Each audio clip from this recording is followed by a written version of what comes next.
हमारे तरफ से আমরা আমাদের দেশের তরফ থেকে ছাত্র জনতার অসহযোগ আন্দোলনের মুখে সাবেক প্রধানমন্ত্রী শেখ হাসিনা দেশ ছেড়ে ভারতে গিয়ে বাসা গেড়েছেন। এই কারণে প্রতিবেশী দেশটিকে নিয়ে বিষোদ্গার করছেন সাধারণ মানুষ। তবে ভিন্ন চিত্র দেখা গেছে সাতক্ষীরার ভোমরা স্থলবন্দরে, যেখানে ভারতের ৭৮তম স্বাধীনতা দিবসকে কেন্দ্র করে আনন্দে ভেসেছেন দুই দেশের মানুষ। 15ই আগস্ট ভোমরা সীমান্তের চেকপোস্ট গেটের শূন্য রেখায় দুই দেশের ব্যবসায়ীরা ভারতের স্বাধীনতা উপলক্ষে মিষ্টি বিতরণ করেন।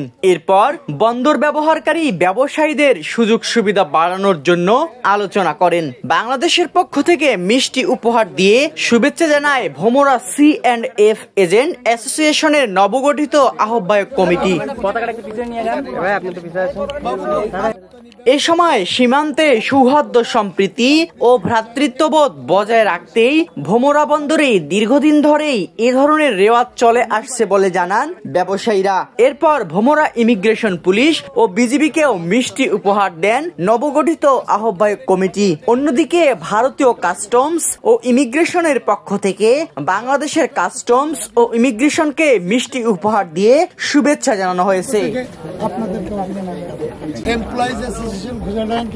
আমরা অভিনন্দন জানাই। সাব্বির হোসেন, সোনালী নিউজ।